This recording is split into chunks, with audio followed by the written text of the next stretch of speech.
Hear this. It's the real Jonathan Smith Show on Indy Sports Ticket, 1430 AM, 93.9 HD2, and always on the free Indy Sports Ticket app. What's going on? Welcome in to the real Jonathan Smith Show here on Indy's Sports Ticket. Hopefully you're having a nice week. Thursday, Friday Eve, whatever you want to call it today. I appreciate you tuning in no matter how you're tuning in, whether that's YouTube, Indy Sports Ticket. If you want to head over there and subscribe, maybe you're watching on Twitter, _ Jonathan Smith. Maybe you're listening via the Indy Sports Ticket app. And if you want more from me, go check out the My Take Is YouTube page. Let's start today with the Indianapolis Colts because they're practicing. You know, they're out here showing videos of Anthony Richardson dropping dimes. I had to get the offseason started properly. So there's a video where the Colts posted this video of Anthony Richardson throwing a go ball to Adonai Mitchell against nobody. It's on air. And I'm scrolling and it's just perfect Colts fan bull crap. That's what it was. Oh, his feet look great. What a throw. So, I had to get in there on the action. I don't think that he could have made that throw last year. Which is, beautiful.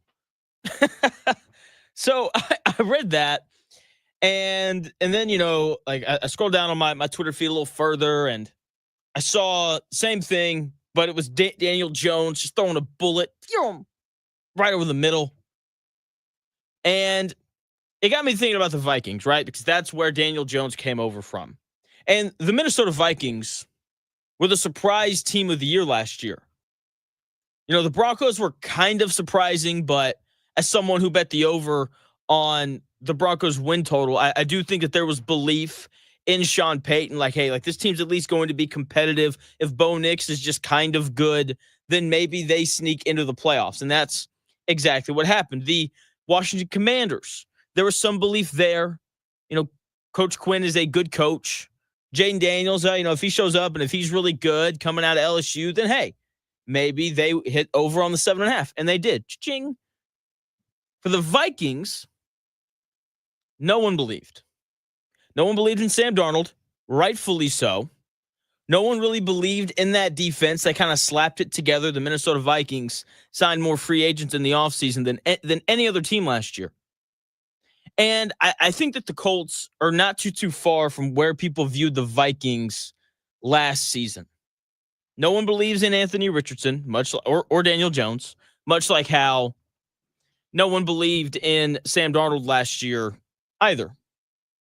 The Vikings defense hadn't been good.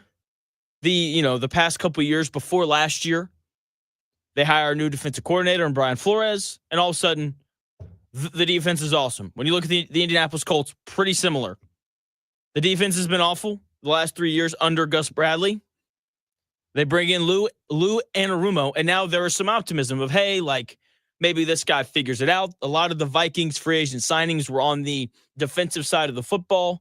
Same thing with the Colts. When you look at their free agency class, they signed a backup defensive tackle. They obviously signed Cam Bynum and Charvarius Ward. Those are the two headlined signings for the Colts. So, with that being said, I do think that the Colts defense this year is more talented than Minnesota's last year, but there are still concerns and still very low expectations for the Indianapolis Colts this season. And the expectations should be low. They haven't won the division in 9 years. They haven't made the playoffs since 2020. It's been 5 years since the Colts have had wild card weekend matter. And so I asked myself this question last night. What has to happen for the Colts to be the surprise team of the year like the Minnesota Vikings were last year? How does Chris Ballard follow in Ryan Grigson's footsteps? I know there's some people that are going to hate that joke. That's all right. And I don't mean how do the Colts sneak into the playoffs? I mean what has to happen for the Colts to win 14 games and compete to be the 1 seed in the AFC, because that's what the Vikings did. How do the Colts absolutely blow the doors off the expectations that the NFL and fans of the NFL have for them this season? And that expectation, according to Vegas, is 7.5 wins. Because that's what the Vikings did last year, and no one expected it. The obvious thing, and let's just get this out of the way, is one of the two quarterbacks, whether it's Daniel Jones or Anthony Richardson, have to be good. That's what Sam Darnold was last year. No, Sam Darnold wasn't good. Sam Darnold was awesome. Sam Darnold was a top 5 statistical quarterback in the NFL last year. That's what he was. Now, I don't think that Anthony Richardson or Daniel Jones have to be a top 5 statistical quarterback in the NFL like Sam Darnold was. I don't think that they have to be that good because the Colts are going to run the football better than the Vikings did last year. I feel very confident in saying that because the Colts ran the ball significantly better than the Vikings did last year. The Vikings were 19th in the NFL in rushing last year. Your Indianapolis Colts were 8th. So I expect for them to continue to run the football well with Jonathan Taylor and Daniel Jones or Anthony Richardson, whoever they decide to play quarterback, because both of those guys can carry the rock. They also improved the depth behind Jonathan Taylor between bringing in, Khalil Herbert, signing or drafting DJ Giddens out of Kansas State in the 5th round. The Colts should be able to run the football this year. That'll make things easier on whoever is playing quarterback for the Colts, whether Jonathan Taylor plays or not. Those games last year, think the game at Jacksonville, where it's Joe Flacco and Trey Sermon in the backfield. That was not great. Now, if Jonathan Taylor gets hurt, you got Giddens and you got Herbert, a guy who's played in the NFL for a while. And so my thing for the Colts is Daniel Jones, Anthony Richardson, they don't have to be awesome. They don't have to be that. If they can just be a threat to convert a first down through the air on 3rd and 8, then the Colts will be significantly better than they were last year. They will score a lot more points than they did last year. The Colts were 17th in the NFL in scoring last year, averaging a little under 23 points per game. 17th in the NFL in scoring with a quarterback that only completed 47% of his passes last year. That's actually kind of impressive. To be that one-dimensional and still score more points than 15 other teams in the NFL, kind of bonkers. Those 15 other teams need to reevaluate what they're doing. If the Colts quarterback this year can just complete 60% of his passes, then they'll be a top 10 offense in scoring.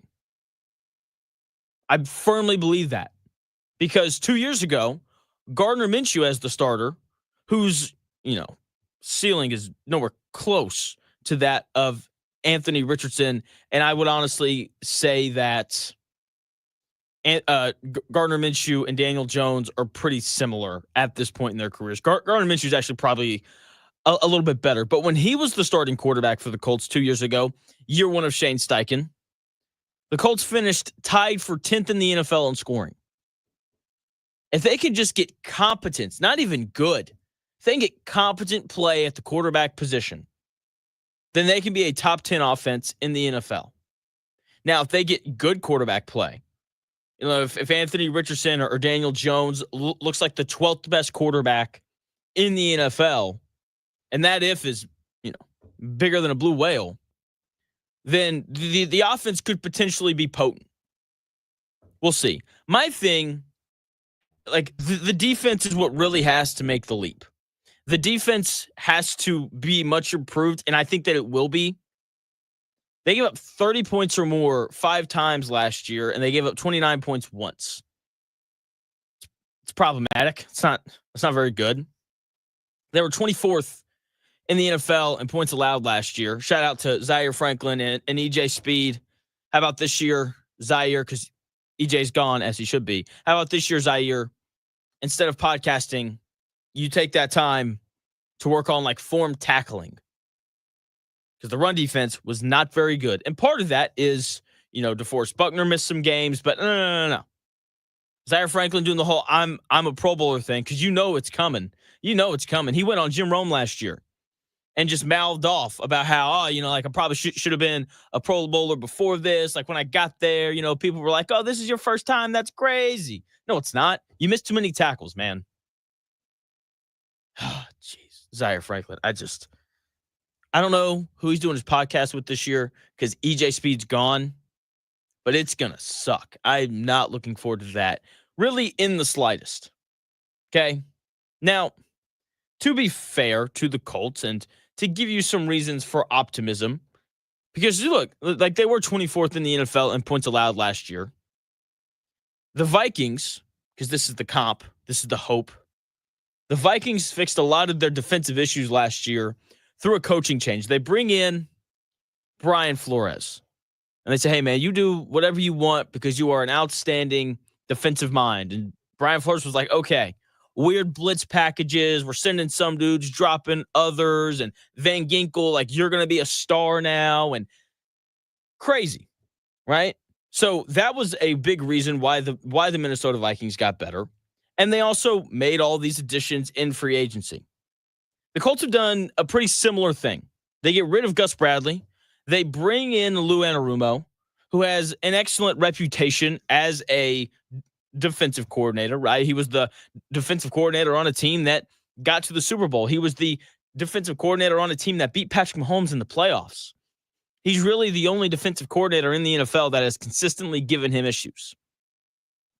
And the Colts, through free agency, made large improvements in the secondary. Cam Bynum and Travarius Ward. Like, that is a starting caliber safety in the NFL and a starting caliber corner number one in the NFL. That is huge. Huge. No more having to rely on 7th round pick Jalen Jones to be your best corner. No more of that. You got Travarius Ward, a guy who was the best, who had the best season in the NFL of all the corners 2 years ago when the San Francisco 49ers went to the Super Bowl. That is going to help them big time. There's also a chance that Justin Wally starts as a rookie, according to our Colts guy, Zach Hicks. The upgrades in the secondary have been made. The question is going to be the defensive line. Leatu Latu has to make a leap this year for this Colts defense to reach its full potential. The defensive line, we were so stoked for last year because the year prior, they finished like 5th in the NFL in sacks. And it's like, oh, they brought all those guys back. And then they had Leatu Latu, and you're like, here we go. Secondary didn't have to be as good because we're going to create all this pressure with our front four. And that did not happen. Colts were in the bottom quarter of the league in sacks last year. And they have to have a dominant pass rusher, I think, to reach their full potential. Kwity Paye probably going to end up around 8 sacks again. That's where he's been at the last 2 years. DeForest Buckner, he's getting older, but he'll probably be good for around 8 sacks again as well. The Colts need a dominant pass rusher somewhere. That is why they took Leatu Latu. TJ, I'm not going to say his last name because it's brutal. The defensive end out of Ohio State that they took with the 45th overall pick in the second round this year. He's not some elite pass rusher. He is the Kwity Paye replacement. That is what he is. Solid run defender. Probably going to get you around 8 sacks, even though he had 12.5 at Ohio State last year. Leatu Latu is supposed to be that dude. He was the first defensive player off the board in the draft 2 years ago. Colts got him at 15. They have him down as a potential blue chip kind of prospect. I don't think that they wanted to take an edge rusher with that 15th pick, but he was there. And so they kind of had to. He has to be the guy. And look, I'm not expecting for him, to record like 14 sacks and be, top 5 in the NFL and, sacks and all that stuff. But if he can get to 10, 10.5, 11, that would be huge for this defense. With that being said, none of it matters if the quarterback position is not solved. How good are they going to be at the quarterback position? I mentioned it at the top. They're posting those videos, running offense on air, making some throws. It's cool. Yay, Raw, go fight, win. Let's go. Give me all the videos that you can of these guys throwing the football. because I feel like the more videos they post, like the less good I'm gonna feel about it. I feel like the best teams in the NFL don't post videos of their quarterback when they know that their quarterback's good, if that makes sense. And so I'm not convinced, but I do think that this Colts team could be good enough to make the playoffs if they can just get some solid, just competent quarterback play. And if Laiatu Latu makes a leap and the Colts aren't having to blitz to create pressure, then this is a team that can definitely make the wild card, that can maybe win the division if they get a break or two to come their way. We'll see. But I am very intrigued to see what this Colts team looks like. But obviously, it's all going to start at that quarterback position. And for the Indiana Pacers, it all starts with Tyrese Haliburton, right? That's our guy. The dude's awesome. I think everyone in the city really appreciates Tyrese. I don't think people appreciate his dad, John Haliburton. He went on he went on a news show. He went on the local news in Milwaukee yesterday. John Haliburton, stop talking. Seriously, man. Just sit in your seat. Don't run onto the court and just be a normal dad. I've got the audio of what John Haliburton said on the news in Milwaukee when we come back here in 4 minutes.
may, one day, be a must-listen for sports enthusiasts. Yeah, and monkeys might fly out of my butt. Uh-oh. The Real Jonathan Smith Show on Indy Sports Ticket 1430 AM, 93.9 HD2, and always on the free Indy Sports Ticket app. What's going on? Welcome to the Real Jonathan Smith Show here on Indy Sports Ticket. Thanks for tuning in, no matter how you're tuning in, whether that's YouTube, Indy Sports Ticket, Twitter, _ Jonathan Smith, or the Indy Sports Ticket app. And as always, if you want more from me, go check out that My Take Is YouTube page. All right. Jeez. John Haliburton, man. Like, this isn't AAU, dude. Just, like, calm down. Don't make comments. Just be a good dad, man. And I'm not saying that he's a bad dad because, you know, he's obviously very present. He's obviously very, very proud of his kid. But, like, you're in the media, and that's not a good thing. It's not. Anytime T. Morant is in the media, John Morant's dad, that's not a good thing. Every time LeVar Ball was in the media, wasn't a good thing for his kids. It wasn't.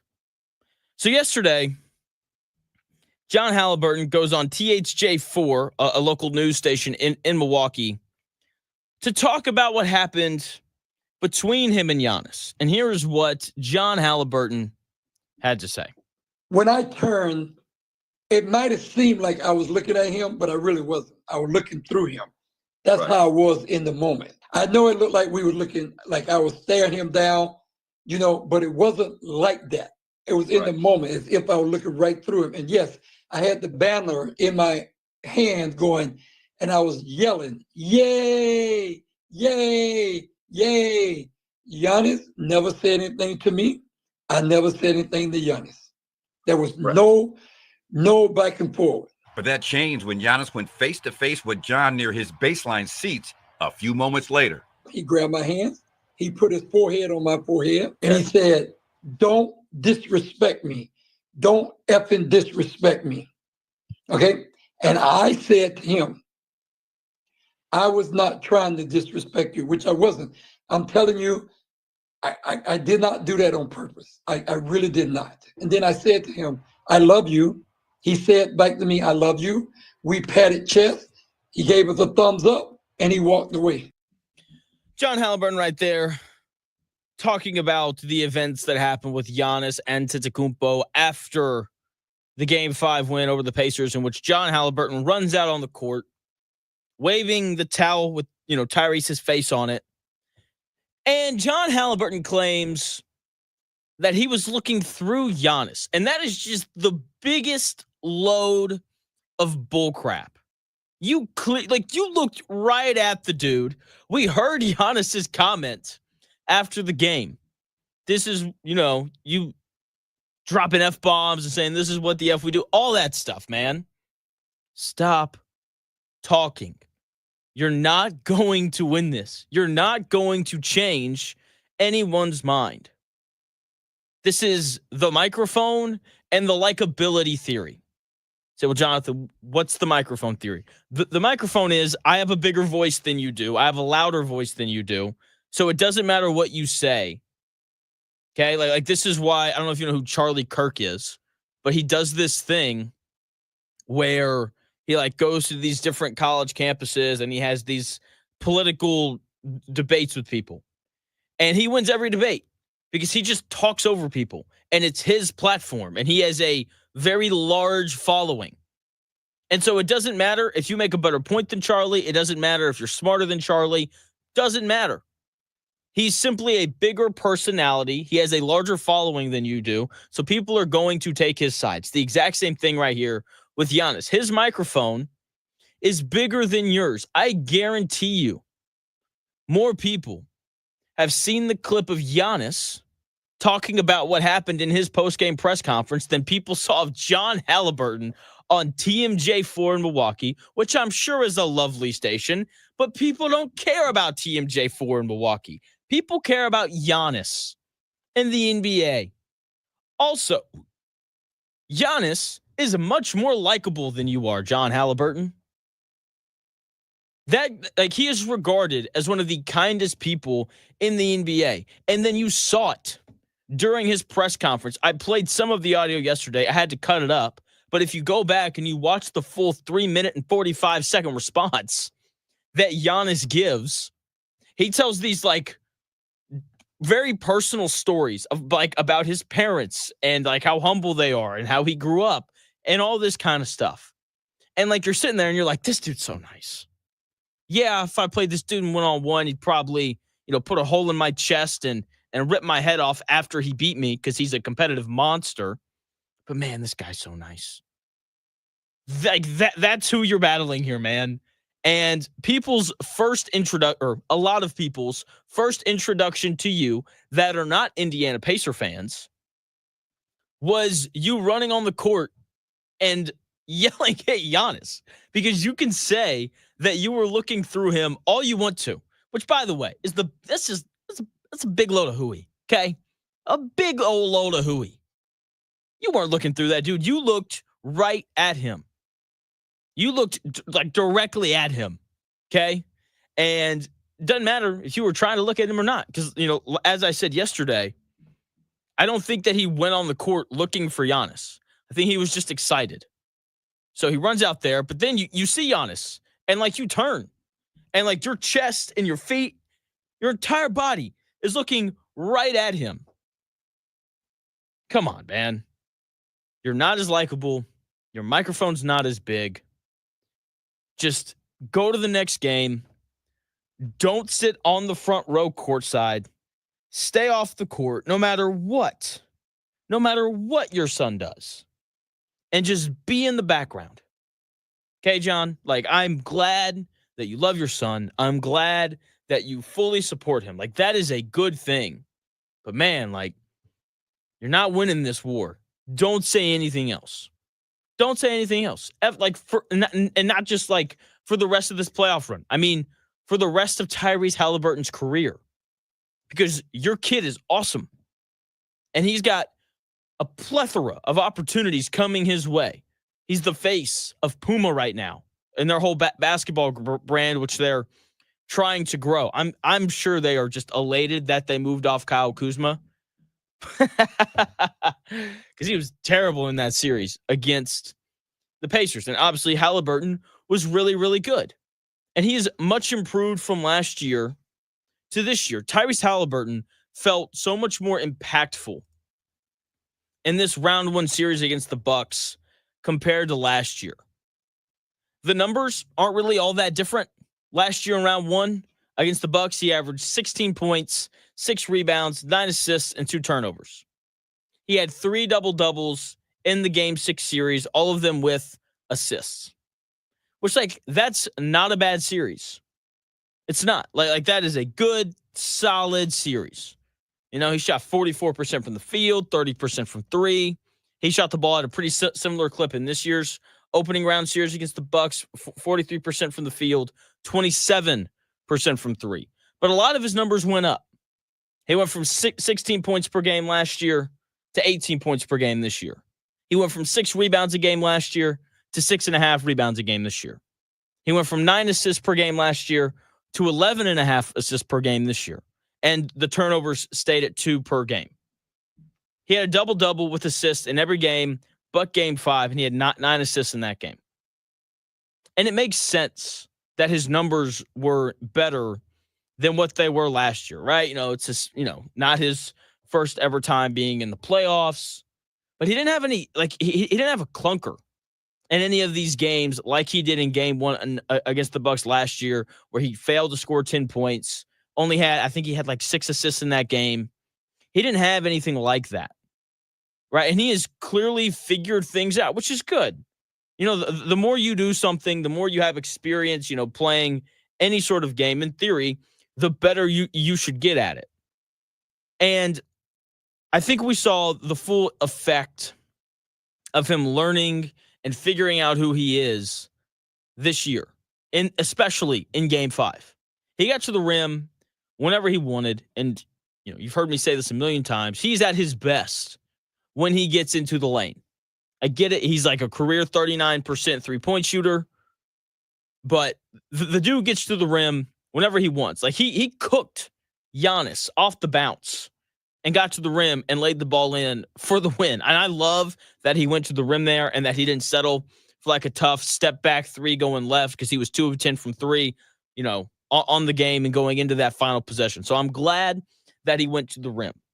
But going back to last year, it seemed like he would have these prolonged stretches where he just like forgot that he can get to the rim whenever he wants because he can. He can go by whoever. And don't get me wrong, like he had a couple stretches like that in this series. Like that's how Game 5 started. He was nowhere to be found in the opening quarter. Down the stretch, though, when the Pacers needed him, also played a big role in getting them back into the game. He took the game over. And I don't feel like he did that during the playoffs at all last year. And I say that, and you're probably like, well, Jonathan, like, he put up some crazy numbers in some of those games against the Knicks. It's not really what I'm talking about, though. Like, sure, he had like a 35-point performance against the Knicks in Game 2. Game 3, he put up 36 points. Game 7, he had 26 points. But that wasn't because he controlled the game. It's not. He just got hot. And that's from 3. And that's not really the same thing. Like Game 5 down the stretch against the Bucks, like he was just in complete control of everything. And I'm going to stick with Game 5 because it's just it's the easiest thing to point out. It's also the most recent one. When the Pacers needed to score, you knew that Tyrese Haliburton was going to get you a good shot. He did what Nikola Jokic does for 40 minutes a night when he's on the floor for the Nuggets, except for Game 5. That was the Jamal Murray show where he went for 40. Anyway.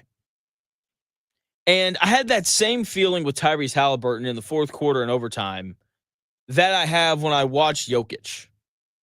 Every time Tyrese Haliburton had the ball, it felt like the Pacers were going to get a good look. Either he was going to beat somebody off the dribble and get a layup, much like how Jokic can post anyone up and throw up a little like 5-foot hook shot, or he was going to drive and kick, or he was going to make the right read coming off of a screen. And that's what the best players in the NBA do. The best players in the NBA, at their core, create good shots. Some guys do that for themselves more than others. Guys like Tyrese Haliburton create good shots for others more than themselves, and that's fine. You just want to create good looks. And he did that from the 7:58 mark when he checked in the fourth quarter all the way through overtime. That is a 12-minute and 58-second stretch, 58-second stretch, of just controlling a basketball game at the highest level. And he didn't have any stretches like that last year. Like, don't get me wrong. Like, he'd have moments where he'd get hot and he'd hit like 3 threes in 5 possessions. And like, that's cool and that's great and that's wonderful. But the next step for him was what we saw in Game 5 down the stretch. Just controlling every little piece of that Pacers offense and getting them into good offense every time down the floor. I also thought that he was much better on the defensive side of the basketball in this series. And I love it when dudes get better. It's my favorite thing. I love it when they get exposed in the playoffs for a weakness. And then they go into the offseason and they work their tail off at it. And then they come back and then they're better. And I love that yours and my superstar here on the Indiana Pacers, Tyrese Haliburton, did that. And it paid off in this first series of the playoffs against the Milwaukee Bucks because they tried to pick on that dude. And he just didn't let them. Came up with a few big time steals. He had 3 blocks in Game 5. Everything that was questioned about him last year, especially after those 2 games in Boston, before he got hurt, where the Celtics were like, we want to pick on you. He has been significantly better at starting the playoffs this year. Now, Bucks, obviously not as good as Cleveland, who they're going to play next, and they're not as good as Boston, who the Pacers are probably going to play if they get past Cleveland. But it's like the improvement the steps in the right direction, both offensively and defensively for Tyrese Haliburton, are very encouraging, not just for this upcoming series against Cleveland, because he's going to have to be great if the Pacers want to beat the Cavaliers in this next series to get back to the Eastern Conference Finals. But it's also very encouraging for the future of the Pacers and their franchise. And this is kind of a theme of the NBA playoffs. These younger dudes kind of rising up, making improvements, announcing that like they need to be noticed a little bit more, that this isn't just a league of LeBron James and Steph Curry. And so there's a few other young NBA playoff guys that have improved / have announced their arrival that I want to discuss when we come back here in about 4 minutes.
The best takes.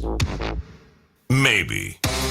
The Real Jonathan Smith Show on Indy Sports Ticket 1430 AM, 93.9 HD2, and always on the free Indy Sports Ticket app. What's going on?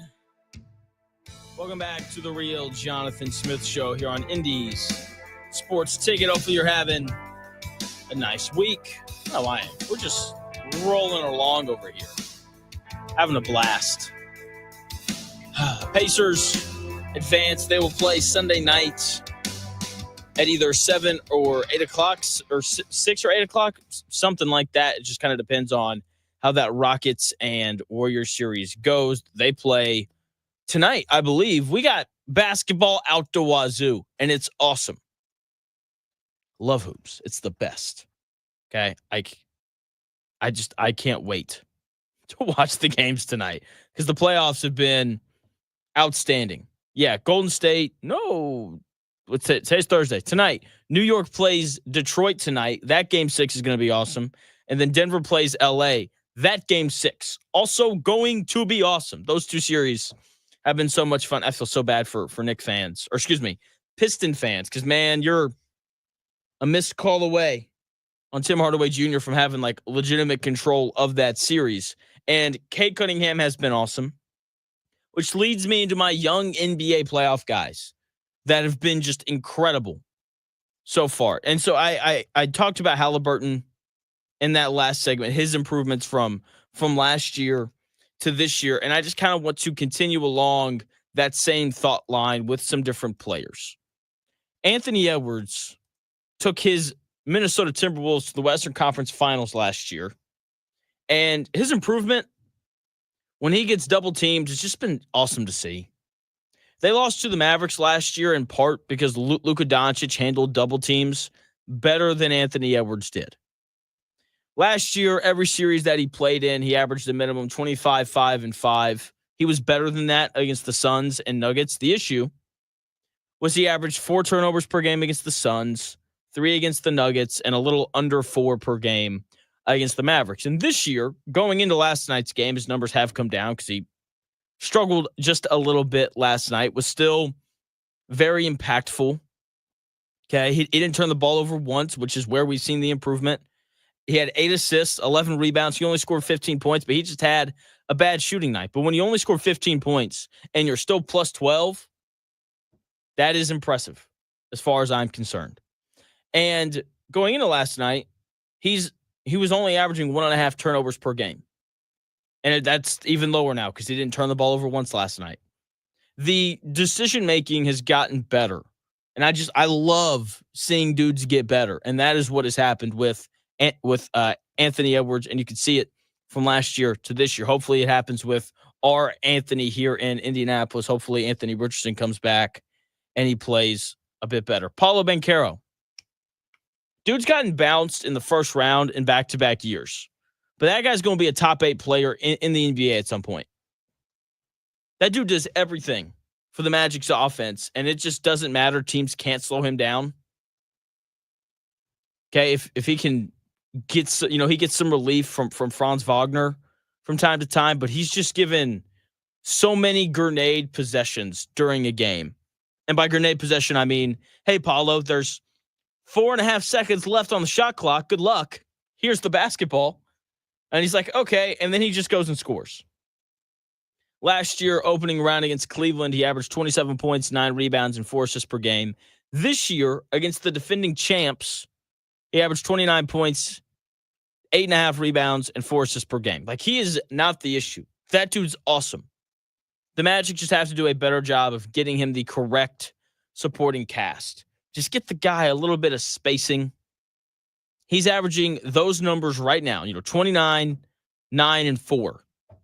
He's averaging those numbers with multiple players in the lane, and everyone sunk in because there's just no respect for anyone shooting the basketball on that Magic team. And he's done that 2 years in a row now. And once the Magic get that guy some shooters, he's going to be one of the best players in the NBA, and the Magic are going to be one of the best teams in the Eastern Conference. Pretty insane.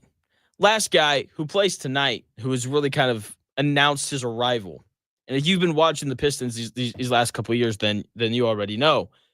Cade Cunningham, first time in the playoffs, and he's just been wildly impressive. They're going to play game 6 against the Knicks tonight, and I can't wait to watch this dude play. He's got some problems. Don't get me wrong, but the dude's averaging 25 points, 8 rebounds, and 8 assists, 1.5 blocks, and 1.5 steals per game in this series with no Jaden Ivey, who is their second best player. This is the first time in the playoffs, and he's being defended by OG Anunoby, go IU, and Mikal Bridges.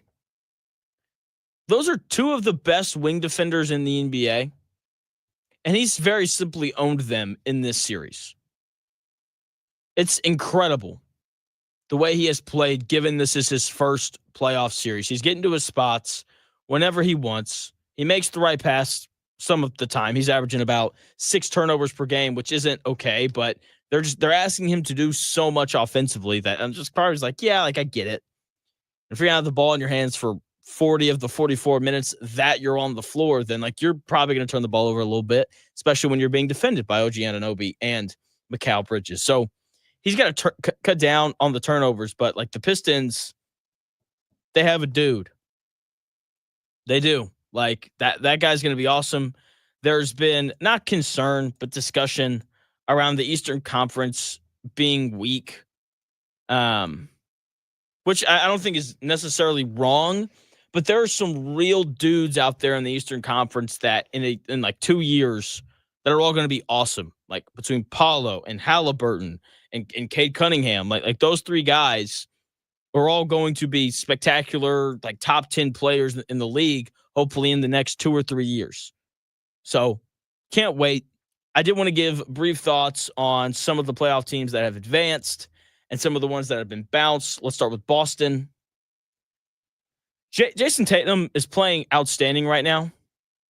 Like he's playing out of his mind. Listen to his numbers. So game 1 against the Magic, he didn't play very well. 17 points, 14 rebounds, and there's, tweets going out about how the Celtics don't really need him, which is just wrong. He misses game 2 because he's got that deep bone bruise in his right wrist. Comes back game 3, goes for 36 points and 9 boards. Game 4, he goes for 37 points and 14 rebounds. And then game 5, he goes to 35 points, 8 rebounds, and 10 assists in a closeout game. The dude's balling out of control right now. And they're also much healthier than they were at this time last year. I know Drew Holiday missed a couple games, but he's going to be back for that next series. They are still incredibly deep, and they have the best player left in the Eastern Conference thanks to the Indiana Pacers knocking Giannis out. They also have that championship DNA, which is a thing that I do believe in, and I think everyone does, okay? The Magic's future, they're obviously the team that they bounced. Paul Banchero, that dude's going to be awesome at some point. Franz Wagner has to develop a jumper. It's really frustrating watching that hitch in his jump shot. Like, that has to be fixed this offseason because the guy goes by everyone, and he's an outstanding defender. A good passer as well. He's just got to be able to knock down that outside jumper. And then shooting. They've got to find a way to bring some dudes in who can really shoot the ball, or they're going to have to find a way to develop the guys that they have on their roster and turn them into good shooters. But the Magic future looks very bright. Timberwolves, they bounced the Lakers last night in 5. They're going to give the Warriors, if the Warriors win their playoff series, all they can handle. Seriously, like they're going to give them all they can handle, man. And I can't wait for that series. We've seen Anthony Edwards now do this 2 years in a row. Last year, they play the Suns, and they sweep them. He sweeps Kevin Durant. Just bye-bye. This year, he gives out a nice little gentleman's sweep to LeBron James and Luka Doncic. It's 2 years in a row where he's just made these very loud statements in the first round of the playoffs, and it's awesome. It's great. Last thought here on Minnesota. Good for Rudy Gobert. I'm so glad for that dude. because he is, you could argue, the most hated dude in the NBA, the most disrespected dude in the NBA. All the former big men that played in the NBA just rag on that dude all the time, especially Shaquille O'Neal. And this is what Shaquille O'Neal had to say about Rudy Gobert at halftime last night.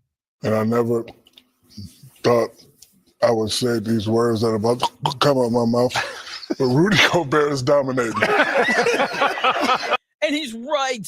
Rudy Gobert was awesome last night. And this is a guy who's just been picked on. I have seen images or video of that Luka step back jumper, the game winner in Minnesota last year, where he dances on Rudy Gobert and he hits a really tough step back three over Rudy. And then, Luka goes on the post-game show with those TNT guys afterward. And he was like, yeah, I know that I'm slow, but I know that he's slower than me. And then, people are just making fun of him. And I need to go back and look at this, but I guarantee you he's been voted the most overrated player in the NBA by his peers multiple times. And then last night, he dominated. It's exactly what Shaquille O'Neal said. 27 points, 24 rebounds, 9 of them offensive rebounds. I mean, the dude he dominated, man. And I made a joke on the Dan Dockett show yesterday. Actually, I don't think I said this on the air. Going into the game last night, Rudy Gobert was 1 for 10 in the series on layups. And last night, I mean, the dude, like I said, just dominated 12-15 from the floor and ended up being the main reason why they won that game. So I'm very glad for Rudy Gobert. The Lakers' future, though, look, they just have to find 2 guys, preferably 2 centers, who can just play in the playoffs, and they'll be fine. People are going to dunk on JJ Redick all day today because he walked out of his interview, and I get it. People don't like him because he's kind of prideful and cocky, and he thinks he has all the answers, and coaching is really hard. Like, I get it.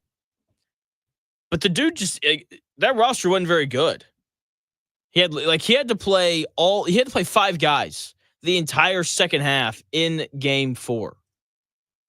Like that is not good. You need more than that on your roster if you're going to win games in the playoffs. So I get it. People are going to parade around and dance on the Lakers' grave today and JJ Redick's, but they're not going anywhere. They're going to be good next year. Okay, eventually LeBron's going to retire. It's going to open up a whole bunch of money for them, and they're going to be able to go and build like a real team around Luka. And so I bet they're regretting not making that Mark Williams trade right now because they didn't have a center that they could play last night. Say, oh, well, what about like Jackson Hayes? No, man, you don't want to play Jackson Hayes in a playoff series. So people are going to dunk on Redick. I get it, but just keep in mind the roster, okay?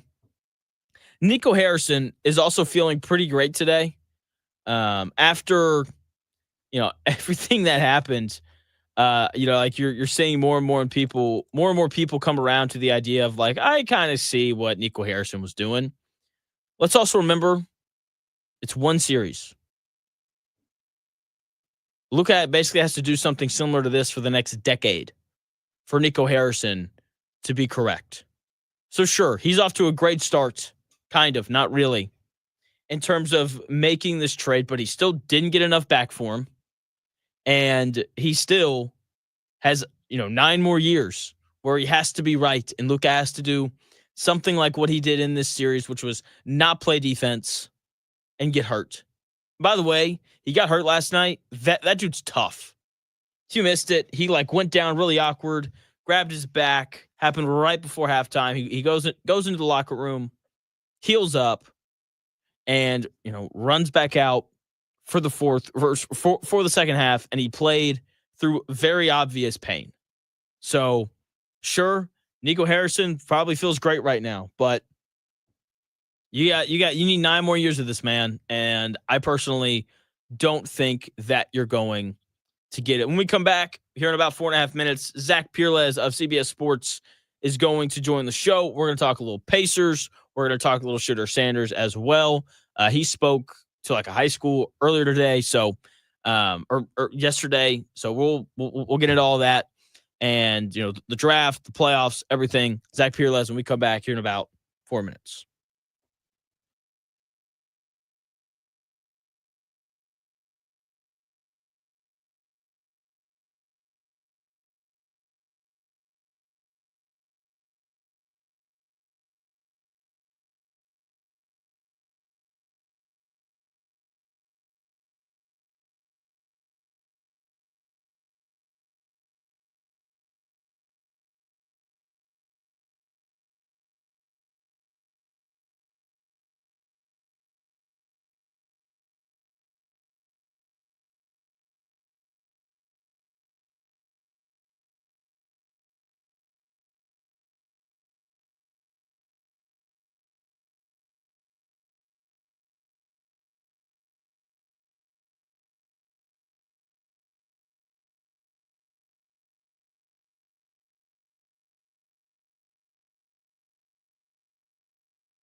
do this.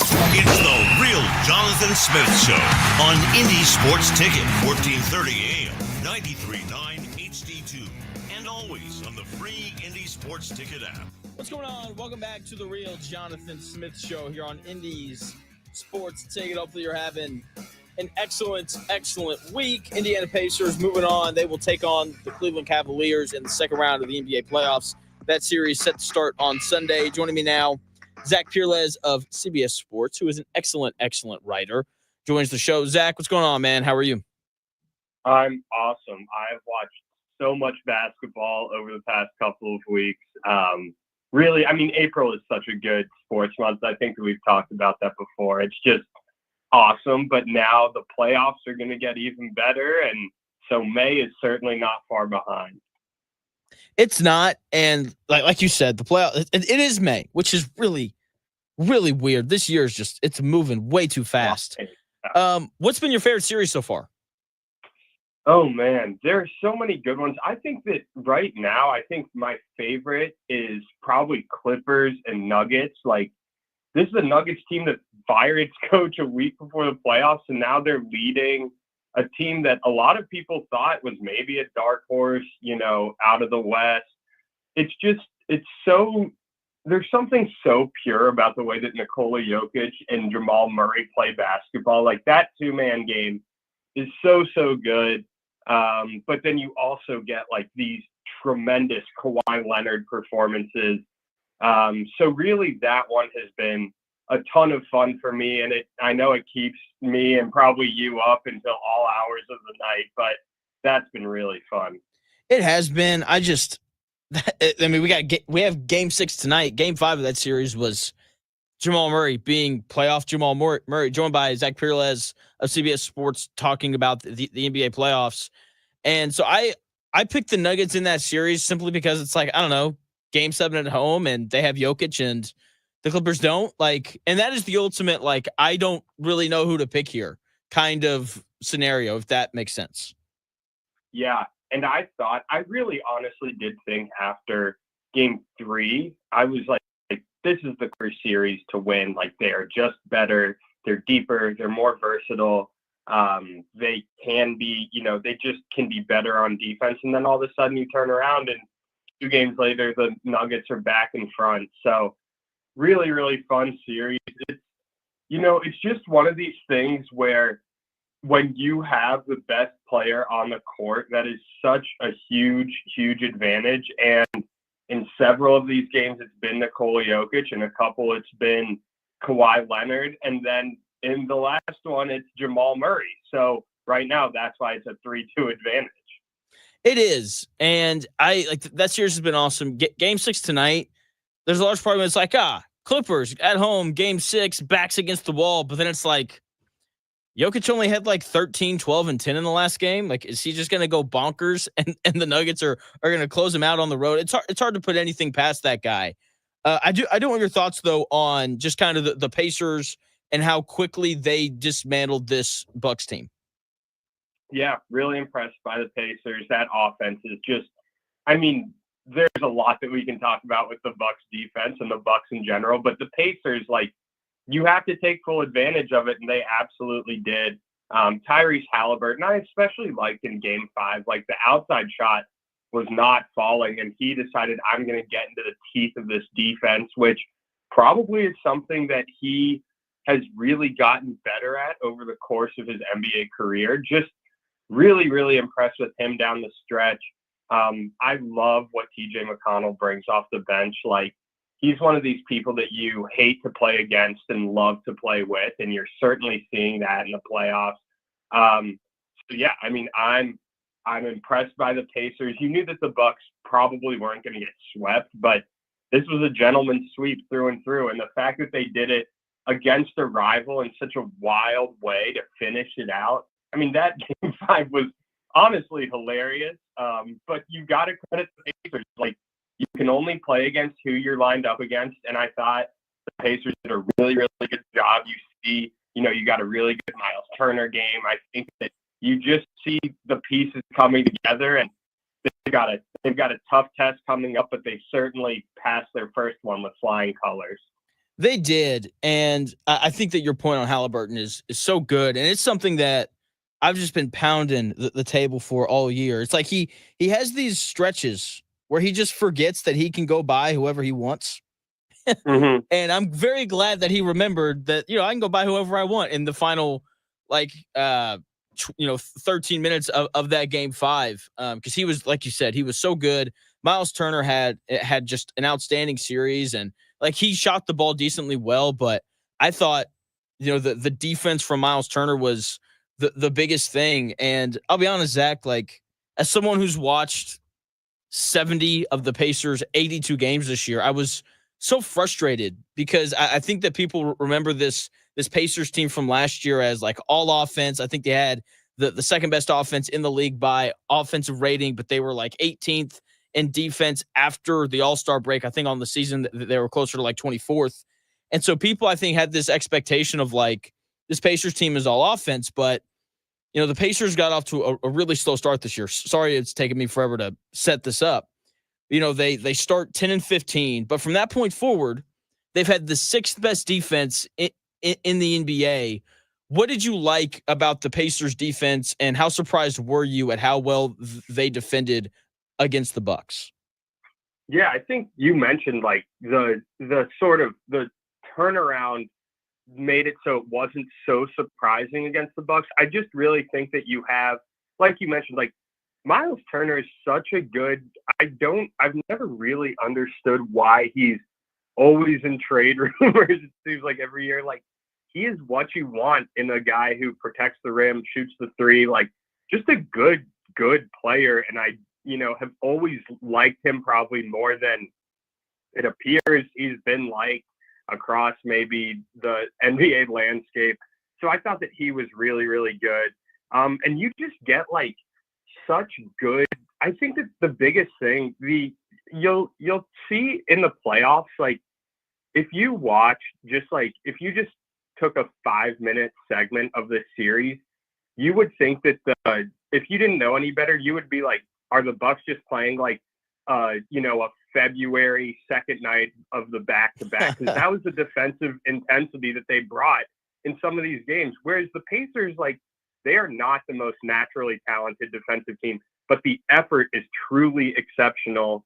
And they really, like, yes, it obviously helps when Damian Lillard isn't there, but they close out hard. They work so hard. And that's what you have to do when you're not, one of these teams like the Thunder who just have like ridiculous defenders everywhere and play with amazing effort. So the biggest thing that I noted is just like the improved sense of urgency. And I think you really have to credit Rick Carlisle for that. Like, you're right. This was not always a great defensive team. It got a lot better, even though, you kind of refer to the dog days of the NBA season. They continued to get better on that end.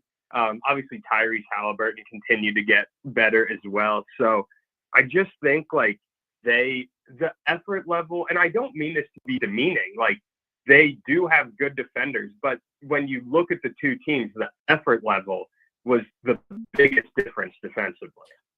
I completely agree. Joined by Zach Pierles of CBS Sports talking about the Pacers and Bucks series. Yeah, the effort from the Pacers was really good, but like you said, like Andrew Nembhard, I think has turned into one of the best perimeter defenders in the NBA. Aaron Nesmith is an absolute dog. As you mentioned, McConnell, like one of the last guys that you just want to see because you just know that it's just going to be brutal having to play against that guy. And so like there's some development of like players getting better, like you said, with Haliburton, but the effort is the biggest thing with them. How do you think they match up against Cleveland? Biggest thing for me for Cleveland is that they are so tough with that two big lineup. Like I was so impressed by Evan Mobley in the first round. And I know that there was a lot made of him after a tough playoffs last year.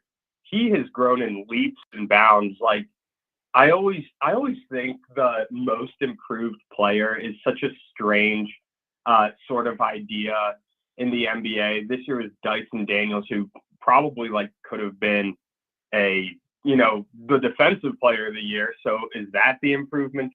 He's a good defender. Evan Mobley, like, if you want to talk about improvement from good to like really good, or even in some areas elite, like, he probably would have been very high up on my most improved player. You just see, like, when you've got this 6'11" guy who leads the break and hits catch and shoot threes. We've talked about the Indiana offense, really good. The Cavaliers offense is absurd. Like, they get such incredible looks all the time. Like, they find one weakness in your defense and they go after it.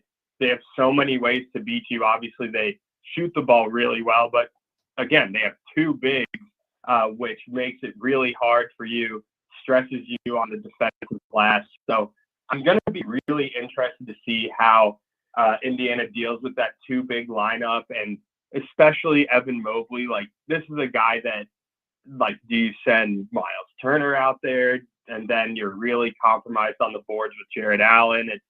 It's going to be really interesting to see how Indiana can really just match this versatile size. You've got, the more typical Jared Allen, like, rebound, run to the rim, lob threat. But Evan Mobley can also do that, and he can lead the break, and he can shoot threes. So I do think that there's obviously plenty of offensive firepower.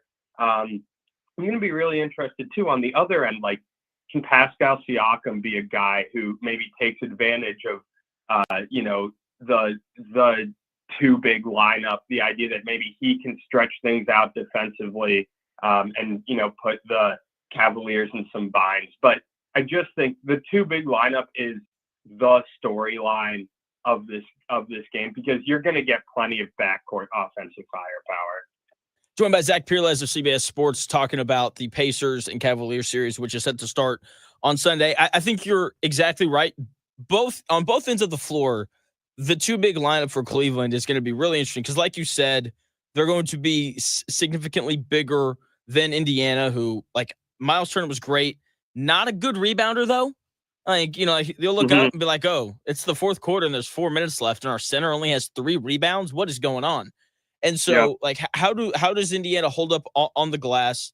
You mentioned the versatility of Mobley. How do they deal with him? I'm assuming they'll put Siakam on him and they'll put Miles Turner by Jared Allen just so you can have Miles Turner by the rim, because that's obviously where you want him. So how do they rebound? How do they kind of deal with that? And then the other end for me, which I'm very intrigued to see, is kind of like how does Cleveland want to guard Indiana with those two big guys? Like, I'm assuming they'll put Mobley on Siakam just because, like, in terms of the front court, like, that is obviously the Pacers' best front court offensive option. But, like, you want Jared Allen by the rim. You don't want him out on the perimeter, and that's where Miles Turner is going to be. So how do they kind of deal with where they want Jared Allen is something I'm very intrigued to see. How do you think Donovan Mitchell performs in this series?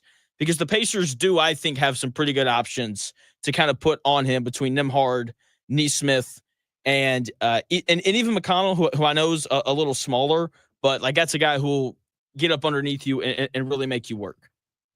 Yeah, as you were running through that, I did think that was maybe even a slight advantage. I'm not going to say offensively, but defensively, like, Indiana just has pests, and Darius Garland can be a little bit up or down. So I think that maybe is another kind of subplot to watch. Donovan Mitchell is going to get his. I know that there's a ton of ways that Indiana can defend him, but he is quietly, like, one of the best playoff scorers ever. Just really, really good.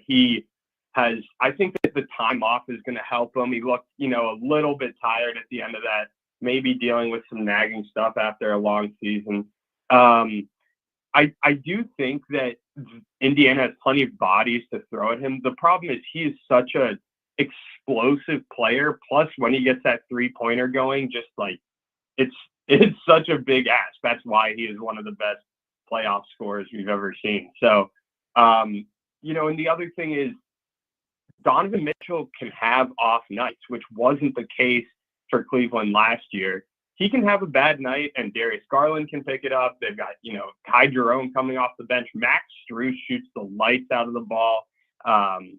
So I do think that there will probably be a game or two where Donovan Mitchell's a little bit quieter, and you'll credit those Indiana, perimeter defenders because they can throw length, they can throw quickness, they can throw just general being a pest at him. The issue is he going to have a 12-point game and Darius Garland has 30, or Evan Mobley has 20, and Jared Allen has 20? So it's almost like pick your poison, and unfortunately, like for other teams, the Cavaliers just have so many other guys that can beat you.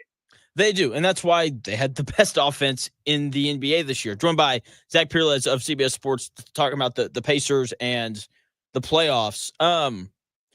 Who on the Cleveland Cavaliers do you think would be the most likely guy for John Haliburton to run on the floor and target to talk trash to? Oh, man, geez. I mean, precedent has got to be Donovan Mitchell, right? He went right on it, so he's got to go right at the best guy. God, that was wild. I was there, and yeah, it was so funny. So I'm sitting up there with my wife, and she's like, "Can we leave?" And I'm like, "Absolutely not. These two teams hate each other. Like something's going to happen." And for me, my eyes are on Bobby Portis, because if you think anyone is going to start anything, it'd be that guy. And Sure enough, I see John Haliburton run out onto the floor, and I'm like, that's not good, because him being here in Indy, I've got a pretty decent idea of just the kind of guy that he is, and he's very nice.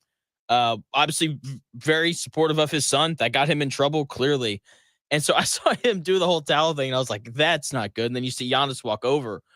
Would you kind of make? I don't know if you saw this or not, but he went on local news in Milwaukee yesterday to talk about his altercation with Giannis. Giannis's thoughts of it went viral. What'd you kind of make of the whole thing? Yeah, I'm always surprised that people can get so close to these athletes. That was the biggest thing to me. You obviously don't. You're obviously happy no one was hurt or anything, but it's really not a good look for the NBA that it was so easy to simply walk onto the court at the end of a really emotional game. Giannis certainly has a ton on his mind, and he has a fan getting right in his face. I just I get that. I get that it ended up being fine, but I was just stunned that all of a sudden you have fans on the court, and I know that he really regretted it, and he was trying to say he respects Giannis and they worked it all out, but just in general, I don't understand what's so hard about stay in your seat. The Bucks want to, say their goodbyes and get out of there, certainly. So wasn't a huge fan of that. Yeah, I wouldn't either. And then you get Mathurin and Giannis going at it at center court, and then everybody's piling in, and it was crazy. I'm so glad that I was there. What do you make of the Giannis trade rumors? Yeah, I think it's got to happen. I have gone back and forth on this. I just don't see a way that he should still be there, and I don't see a way where it makes sense for the Bucks to keep him there. The biggest thing for me is that he is an athletic freak, and he is 30. You don't want to be a year or two late on this trade if you're Milwaukee. His price is still as high as it will ever be, or, as high, it'll fall off a shelf at some point. I think it's got to happen. You just look at this team, and this is what stunned me about that closing lineup. When you think of the Bucks in their heyday, right? They've got obviously Chris Middleton closing out games with Giannis. And then you think about what they hope to have this year, and that's Damian Lillard closing it out with Giannis. The Chris Middleton trade is so bad. Yep. They traded Chris Middleton, who's a franchise icon, a guy who, half carried them to a title 4 years ago, for Kyle Kuzma, who they literally could not play down the stretch. The guys that they had on the court, Gary Trent had the game of his life, and then they've got AJ Green, and just the downfall of the roster. No Brook Lopez either. This is a guy who he is really fallen off. I think that you're seeing kind of that age shelf kind of drop off. To me, it's just like, it's time. This is the time for them to make the move. Who knows if Damian Lillard's even going to play next year? Like, I think if you're Giannis, you go back and you're like, I'm looking at the last 35 seconds of overtime, and is this what I want to have to go through for the rest of my prime? And maybe his prime's a couple years shorter than other guys' prime because he's so reliant on that athleticism. Like, there's nothing. The only thing is Milwaukee would have to swallow its pride a little bit, because hubris is such a big thing in front offices. The idea that, we can find the solution here, but I think it's run its course. And I get that Giannis loves Milwaukee and loves being on the Bucks, but it's okay. Like, if he really truly wants to win, I don't see it happening in Milwaukee. Like, they've won one playoff series since 2021. It hasn't really worked with Dame. And now Dame's going to be, 35, 36 when he comes back from a major injury. It's just clear that they've tried a couple different iterations. They tried to continue to keep that championship core together, and it kind of got injured, and he got injured, and it didn't work. And so they said, all right, let's see if we can do it with Damian Lillard. And frankly, it just hasn't worked out. Like, there's been injuries, but it just hasn't worked. I think it's got to be kind of a wipe the slate clean in Milwaukee. I always think, you can keep running it back with the guys, which they did. You can pivot, which is what they did. And now it's time. I think it's tough, but it's true. Joined by Zach Peerless of CBS Sports, talking about the NBA playoffs and Giannis's potential future. I know the Pacers are on a lot of lists of potential landing spots for Giannis. Kevin Pritchard, if you're listening, sounds pretty great to me. We'll see. I think they're going to move him. Just like, it gives them, and like, it's not like he hasn't won a title. Like, it'd be one thing if the Bucks hadn't reached the mountaintop with him. The fact that he's got that championship makes it, I think, a little easier to leave, because there is no quote unquote unfinished business, which is, people love to say that. And so I think that makes it a little easier. Last topic. I know that you love the NFL. You cover a lot of the NFL stuff for CBS. What were your thoughts on Shedeur Sanders falling? Yeah, Absolutely wild. I think that this was like the second most watched draft ever. And I think day 3 of the NFL draft is normally like maybe you're even getting like your Saturday afternoon nap in. This was like riveting TV. Like is it going to be here? Is it going to be here? Pick after pick after pick. So my overall thoughts are, I was surprised that he fell this far.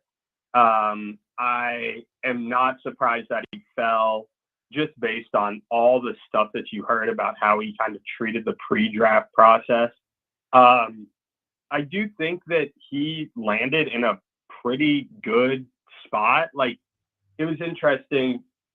In one sense, I think that it's a great spot for him.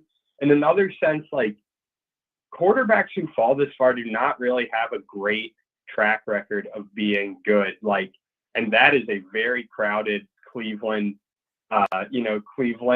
quarterback room now. And I could see 3 different guys starting this year, and they have an extra first next year, and they say, we saw what we had and we didn't really love it, and we're going to grab a guy in the first round next year. And that might be them just not being very good, and being able to take, a top 5 guy, or again, they're going to have the ammo to trade up. So it's a win for Shedeur Sanders, in that there's a good chance that he will play significant ball this year. And if that's, your number one priority, that's really good. But it's also a tough thing, because he's a 5th round quarterback who, those guys get moved on from very quickly. So it's a win in that he'll get a chance. It's a loss in that if the Browns are not good, like there's plenty of reason to see him not being the guy 2 years from now. So Shedeur Sanders goes out and plays well, then then we're having a different conversation. But it's not, great surroundings around him. It's going to be a really young offense. So really, really interesting. And he's a winner and a loser in my book. I completely agree. I think the most intriguing thing for me, though, Zach Pirlez of CBS Sports talking about Shooter Sanders falling to the 5th round because people are still talking about this. I am curious. The Browns have 5 quarterbacks on their roster. Who do they cut? Yeah, I think, it's a tough one. Like, there's going to be a surprise cut there. I don't think that it'll be Shedeur Sanders because what's the point in drafting him and not at least keeping him for a year that you're not expecting to have super high hopes anyway? So I think that, I've seen the idea floated that he's going to be gone. I think that he's safe. Oh man. If they let's call it 4 because Deshaun Watson is not I just can't really imagine him being there. So yeah, maybe they keep 4. It's weird to say, but they if I told you that Joe Flacco, Dylan Gabriel, and Shedeur Sanders all started 4 or 5 games this year, would you be surprised by that? Absolutely no, not even slightly. They might as well see what they have. Does Obviously, Kenny Pickett get any starts in there? Yeah, Kenny Pickett might win the job out of camp. It could be one of these things where it's Kenny Pickett, and you kind of know what you have in Kenny Pickett, and then it's Shedeur Sanders or Dylan Gabriel, and then it's the other rookie, and Joe Flacco is 40 years old, and he's there to be the adult in the room. And, I think that I will say this, the Browns, I thought, had a really, really good draft. Shedeur Sanders in the 5th round, from just a player where he was drafted, there are a ton of 5th rounders who will never, ever play, or will never, have a significant impact. Shedeur Sanders, the talent is well above a 5th rounder. There's no disagreeing with that. Whether you think he was 1st rounder, a 2nd rounder, a 3rd rounder, this is a free pick pretty much. So I thought that they did a great job there. They acquired future draft capital and took a ton of guys. So I never thought that the Browns, this year's Browns, you went into the draft saying, oh, if they're not going to draft a quarterback early, they're going to be boring. All of a sudden, they have the chance to be a very entertaining 4-13 football team. Oh, they definitely could be.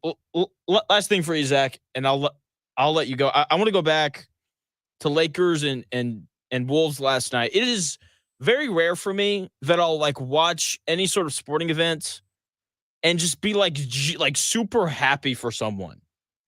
I was so happy for Rudy Gobert last night.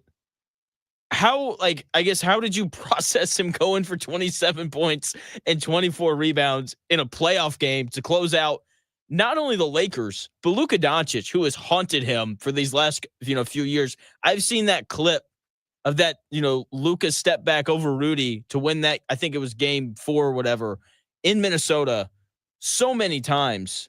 I felt so happy for the guy. How did you kind of process his big game last night? Yeah, 100% happy. I get the Rudy Gobert, has been memed to death and mocked, and the guy has obviously had some tough moments. I was, this was a team that Rudy Gobert should dominate, and he did. The Lakers are playing no guys over 6'8", and he dominated.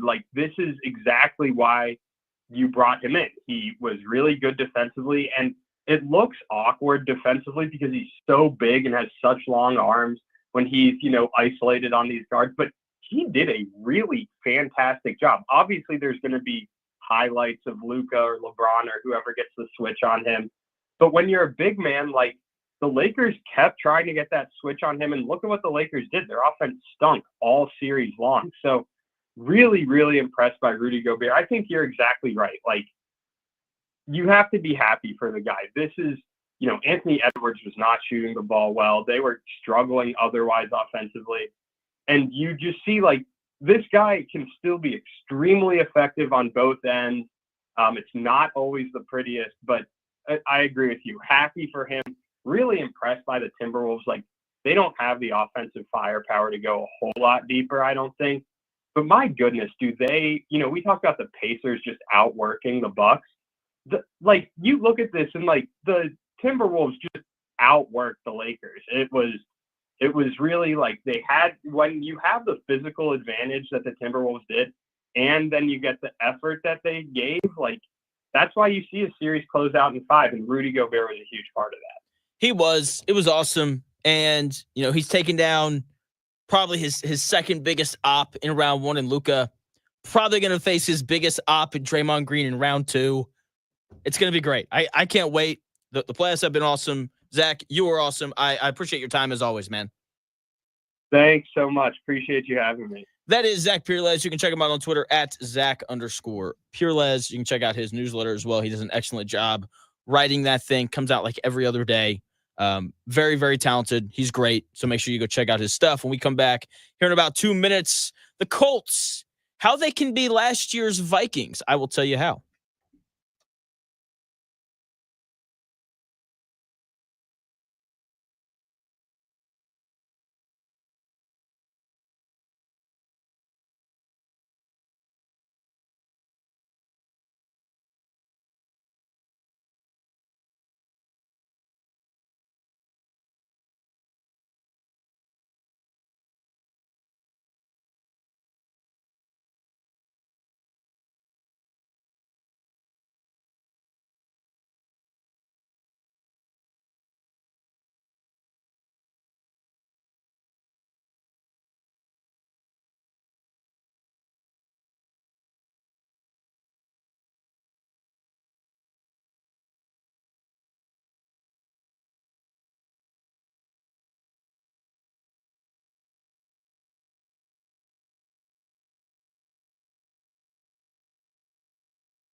If it's in today's sports world, it's here.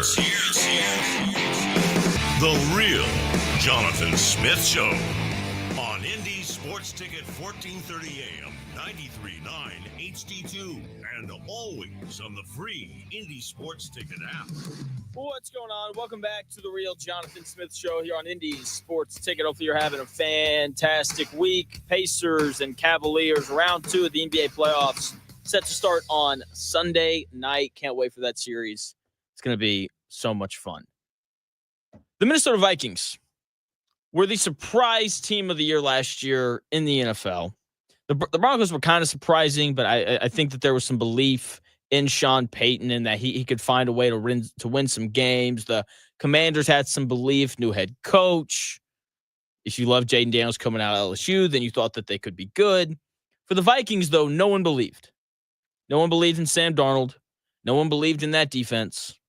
And I think that the Colts are in a pretty similar position. So my question is, how can Chris Ballard do what Ryan Grigson did with his Vikings team last year? No one believes in Anthony Richardson or Daniel Jones. The defense has been awful for these last few years, although there is some new optimism with Lou Anarumo coming over from Cincinnati. So the defense, I think people think is going to be in a better spot this year, right? But there are still concerns. There are low expectations for the Colts, and there should be low expectations. They haven't won the division in 9 years, and they haven't made the playoffs since 2020. It's been 5 years since Wild Card Weekend mattered in Indianapolis. So how did the Colts become the surprise team of the year like the Vikings were last year? And I don't mean how did they sneak into the playoffs as a 7 seed and lose in the first round. I mean, what has to happen for them to win 14 games and compete to be the 1 seed in the AFC? Because that's what the Vikings did last year. They went 14-3, and they competed to be the 1 seed in the NFC, and no one expected it. The most obvious thing is the Colts have to have one of their 2 quarterbacks be good. They don't have to be a top 5 statistical quarterback in the NFL like Sam Darnold was last year. But Anthony Richardson or Daniel Jones has to find a way to be consistent. Okay? Now, the Colts are going to run the football better than what the Vikings did last year. The Colts ran the ball better than the Vikings did last year. The Vikings were 19th in the NFL in rushing. The Colts were 8th. I expect them to continue to run the ball well with Jonathan Taylor, whoever plays quarterback, and this improved running back depth behind Jonathan Taylor. Like those games where it's Trey Sermon and Tyler Goodson in the backfield taking all the carries, those were not good games. Those were not fun to watch. Khalil Herbert and DJ Giddens will hopefully be significant upgrades over those guys. So the Colts should run the football better. I don't think that Anthony Richardson or Daniel Jones has to be a top 5 guy in the NFL statistically like Sam Darnold was last year. That running game is going to make it easier for whoever plays quarterback for the Colts, and obviously both quarterbacks are going to be able to run the football as well. So if whoever plays quarterback for the Colts can just be a threat to complete the ball past the sticks on 3rd and 8, then the offense will be significantly better than it was last year. The Colts were 17th in scoring in the NFL last year with a quarterback that completed 47% of his passes. Like, that's honestly kind of impressive on Shane Steichen's part. Now, if they can, have their quarterback complete like 60% of his passes this year, watch out. This could be like a top 10 offense in scoring. And I say that with confidence because 2 years ago, the Colts had Gardner Minshew, who's a, high floor, low ceiling starter in the NFL. And they were tied for 10th in scoring in the NFL that year. If they can just get competent, not even good, play at the quarterback position, then they can be a top 10 offense in the NFL. Now, if they get good quarterback play, like if Anthony Richardson or Daniel Jones looks like a fringe top 10 quarterback in the NFL, then they could be potent offensively. Now, that if is bigger than, like a blue whale, but, I think the offense is a good quarterback away from being a legitimate threat to put up a lot of points. The defense is the thing that I think really has to make the leap. The Colts defense gave up 29 points or more 6 times last year. That's bad. They were 24th in the NFL in points allowed last year. The Vikings fixed a lot of their defensive issues last year through a coaching change and free agency. We've seen the Indianapolis Colts do the same thing. They bring in Lou Anarumo to replace Gus Bradley, who by all accounts is an upgrade. Lou Anarumo has an excellent reputation as a defensive coordinator in the NFL. They also made improvements in the secondary personnel-wise, bringing in Cam Bynum and Travarius Ward. That should help. There's a chance that Justin Wally, the 3rd-round pick out of Minnesota, there's a chance that he starts, according to Zach Hicks. No more relying on 7th-round pick Jalen Jones. That makes me feel good. The upgrades in the secondary have been made, and so I expect for the back end of the Colts defense to be better. The question is going to be, what does the defensive line look like? How dominant can it be? We were expecting big things from it last year, and it did not deliver. Leatu Latu has to make a leap and be the guy this year for this Colts defense to reach its full potential. Kwity Paye, probably going to record around 8 sacks again. Tui Moluau, the 2nd-round pick out of Ohio State, seems like more of a run defender. DeForest Buckner, he's getting older, but he's probably going to be good again for around 8 sacks as well. So the Colts need a dominant rusher somewhere, and they took Leatu Latu to be that guy. So he needs to be that guy. And I'm not saying, he needs to record 14 and a half sacks. That'd be great. But if he can get to like 10, 10 and a half, 11, then the biggest question surrounding this Colts defense will be answered. Because the question for me is, like, where does the pressure come from? Are they having to send 6 guys to get pressure on the opposing team's quarterback? Because if that's the case, yikes. But if they're able to get pressure with 4, then you obviously feel a lot better about this Colts defense and how they get stops this year. So can Leatu Latu be that guy? Can the Colts, just get competent quarterback play this year? If they can, then I do think that we see a pretty significant jump in who the Colts are. But Leatu Latu has to be a lot better, and Anthony Richardson / Daniel Jones has to look like a top 12 quarterback in the NFL. I think if those two things happen, then we see the Colts kind of be the surprise playoff team this season. We'll have to wait and see, though. They're working out and doing all those things. We're going to continue to see all these different videos of Anthony Richardson, and I'm here for it. Like, I hope the guy has an outstanding year. Will he? I don't know. I'm not really counting on it.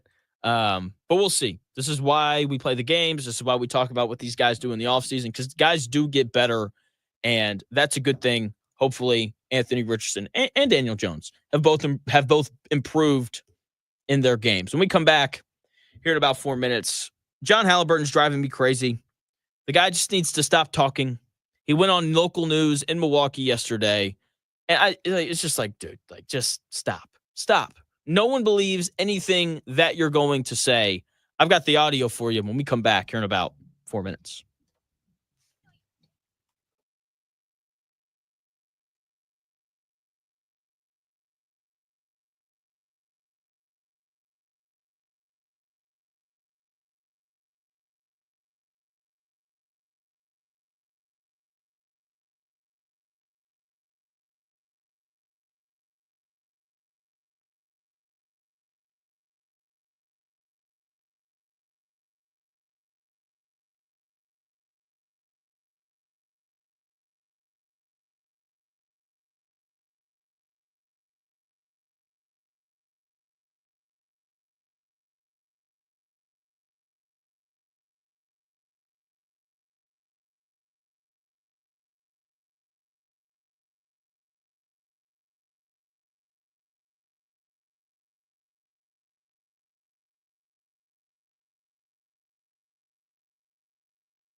I'm still going for it, even with higher stroke risk from atrial fibrillation, an irregular heartbeat not caused by a heart valve problem. Over a 3-year study, Eliquis apixaban tablets reduced stroke risk better than warfarin, and over 97% of Eliquis patients did not experience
one day, be a must-listen for sports enthusiasts. Yeah, and monkeys might fly out of my butt. The Real Jonathan Smith Show on Indy Sports Ticket 1430 AM, 93.9 HD2, and always on the free Indy Sports Ticket app. Well, welcome back to the Real Jonathan Smith Show here on Indy Sports Ticket. Thanks for tuning in, no matter how you're tuning in, whether that's YouTube, Indy Sports Ticket, Twitter, __ Jonathan Smith, or the Indy Sports Ticket app, which you can download wherever you find your apps. And if you want even more from me, check me out noon to 3 on the Dan Dockett Show. Also check out the My Take Is YouTube page. John Haliburton, stop talking. Please, I'm begging you. You're only going to make things worse. John Haliburton, father of Tyrese Haliburton, who yelled profanities at Giannis after the Pacers won Game 5. He went on local news in Milwaukee to kind of clear things up and tell his side of the story. Here's the issue, John. No one cares about your side of the story, but here it is. John Haliburton on TMJ4 in Milwaukee explaining his confrontation with Giannis. When I turned, it might have seemed like I was looking at him, but I really wasn't. I was looking through him. That's Right. how I was in the moment. I know it looked like we were looking, like I was staring him down, but it wasn't like that. It was in the moment as if I was looking right through him. And yes, I had the banner in my hand going, and I was yelling, yay, yay, yay. Giannis never said anything to me. I never said anything to Giannis. There was no back and forth. But that changed when Giannis went face-to-face with John near his baseline seats a few moments later. He grabbed my hands. He put his forehead on my forehead, and he said, don't disrespect me. Don't effing disrespect me. Okay? And I said to him, I was not trying to disrespect you, which I wasn't. I'm telling you, I did not do that on purpose. I really did not. And then I said to him, I love you. He said back to me, I love you. We patted chest. He gave us a thumbs up, and he walked away. John Haliburton right there telling his side of the story. Yeah, don't care. Stop talking. Just stop, man. Like, you got into this. First of all, no one believes you. You looked right at the dude. Like, chest aimed at him, feet pointing towards him. Like, you can say whatever you want. I was looking through him. I didn't even see him. You didn't see him. The dude's 7 feet tall and looks like Zeus, okay? Come on now. You didn't see him. I was looking through him. That's a load of baloney. And he knows it. He's just trying to salvage the situation. But don't try to salvage the situation. Just let it float away. Because, I was ready to get on to like Pacers, Cavaliers today. But no, I got to talk about John Haliburton going on local news in Milwaukee. You're not going to win this. You are not going to change the perception that people have of you. It's the microphone theory and the likability theory. Say, well, Jonathan, what's the microphone theory? Giannis's platform is significantly larger than John Haliburton's. People love that dude, and not just people in Milwaukee. Like, John Haliburton probably has some favor with Indiana Pacers fans because he's Tyrese Haliburton's dad.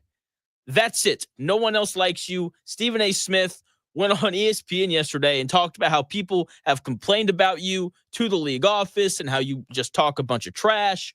Stop. Don't do that. You're not winning this thing with Giannis. You're not. Okay? You're just making yourself look ridiculous, because it is ridiculous for anyone to think that you were, quote unquote, looking through Giannis. Okay, dude, that didn't happen. Also, the likability theory. People don't like you, man. Like, people in Indiana do, but for the majority of the NBA world, their introduction to you was you running out on the court, yelling at Giannis, and then we find out later that you were like cursing at the guy, dropping F-bombs. Like, I'm sorry. Look, I think John he's interesting. I've seen him at every Pacer game. He's obviously very supportive of his son, and it's great. But he looked like a freaking AAU dad in Game 5, and you can't do that. And then I like saying anything after only makes it worse.